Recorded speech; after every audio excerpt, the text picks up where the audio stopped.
Assalamualaikum warahmatullahi wabarakatuh.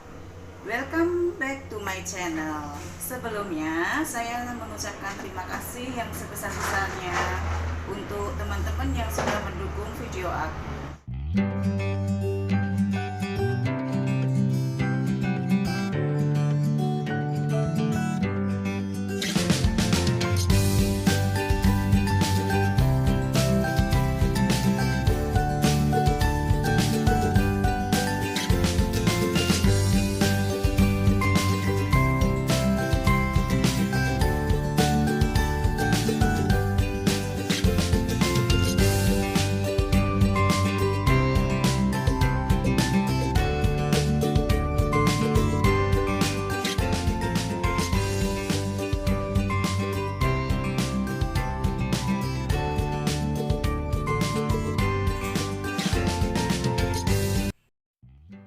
Bahan yang kita perlukan untuk membuat semprit mawar: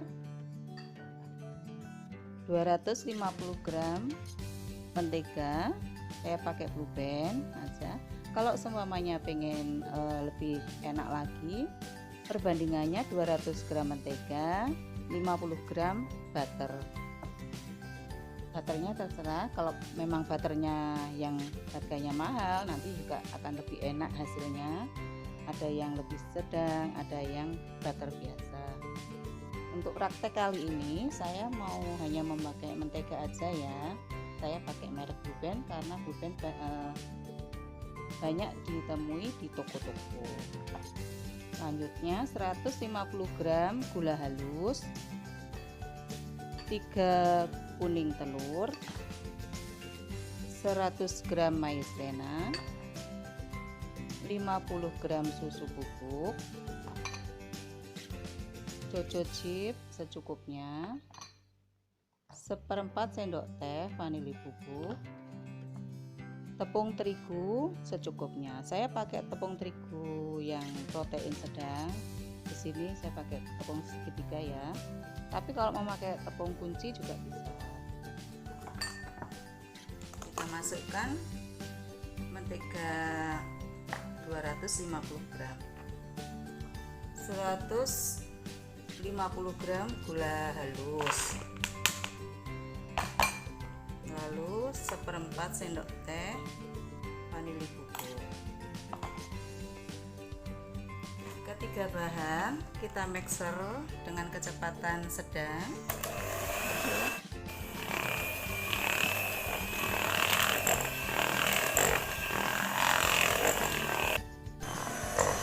Setelah tercampur rata, kita naikkan speednya jadi speed yang tinggi ya.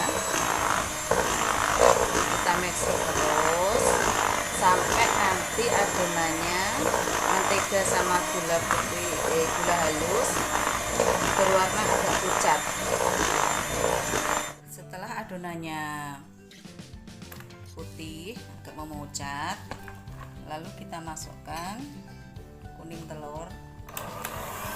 Kita masukkan satu persatu ya, sambil di mixer lagi.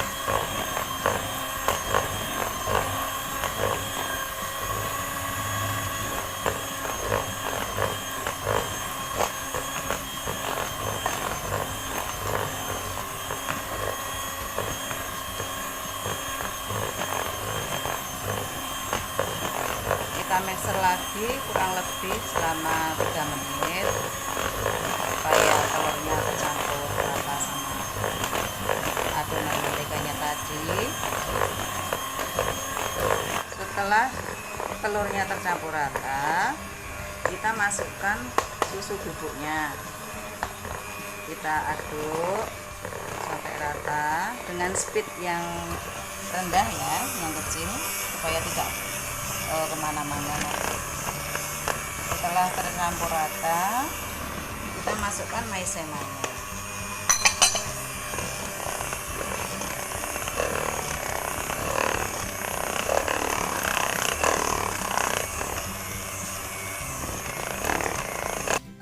Langkah selanjutnya kita olesi loyang dengan mentega. Kalau untuk kue kering Saya biasanya memakai mentega putih ya, karena tawar. Kalau mentega atau margarin yang kuning itu biasanya kan ada rasa asinnya. Jadi nanti kalau saya pakai yang kuning agak terasa asin juga. Iya.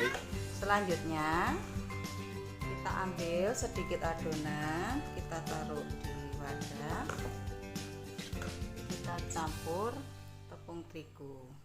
Kenapa saya bilang tepung terigu secukupnya?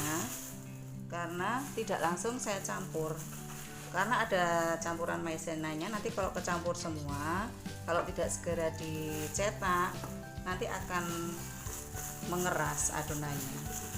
Ini waktu mencetak susah. Kita campur sampai nanti enggak lengket ya.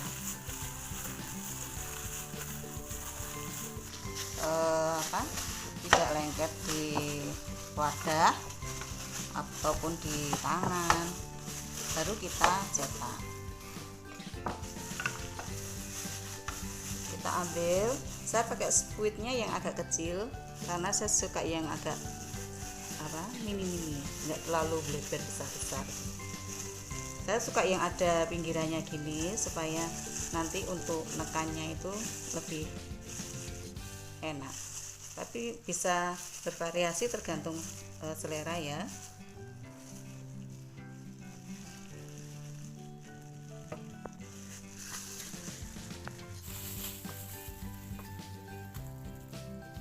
Untuk adonannya jangan terlalu lembek ya, karena kalau lembek nanti waktu di oven biasanya adonannya melebar turun. Nah itu berarti adonannya lembek. Kalau adonannya pas, antara ngasih terigunya dengan adonannya pas, nanti walaupun di oven nggak akan, bentuknya tetap gini, nggak akan melebar, nggak akan bleber. Oke. Untuk tipsnya membuat kue kering, apabila tidak punya oven yang LPG atau oven listrik, adanya untuk oven yang pangkring di atas kompor, sebaiknya untuk tepung terigunya disangrai dulu ya, supaya bisa tahan lama, tidak cepat jamuran. Karena biasanya kan untuk panasnya apinya kurang rata, jadi saya sarankan sebaiknya disangrai dulu. Kalau disangrai terigunya, terus nanti memanggangnya api kecil, itu insya Allah tahan sampai 3 bulan. Tapi kalau nggak disangrai, biasanya 2 sampai 1 bulan sudah berjamur. Jadi saya cetak 1 loyang, segera dikasih hiasan. Ini saya pakai coco chip ya.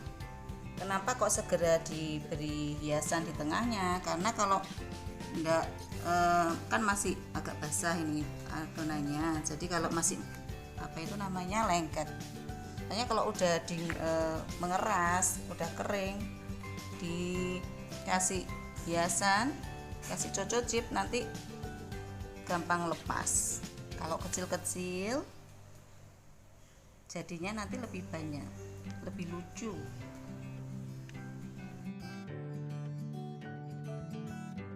Kita oven kuenya dengan suhu 150 derajat sekitar 15 menit sampai 20 menit.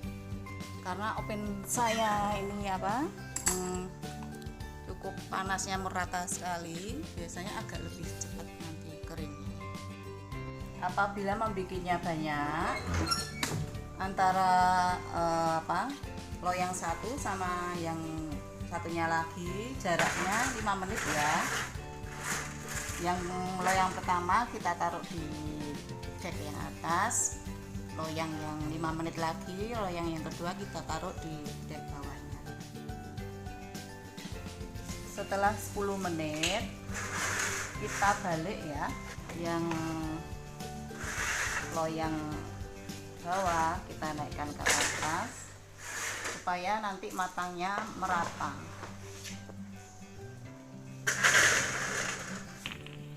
Kalau pinggir-pinggirnya sudah mulai mencoklat, berarti adonan sudah matang. Tada! Ini hasilnya ya. Jadi 3 toples. Bisa siap untuk jualan loh, juga bisa untuk hidangan waktu lebaran untuk keluarga di rumah. Selamat mencoba ya.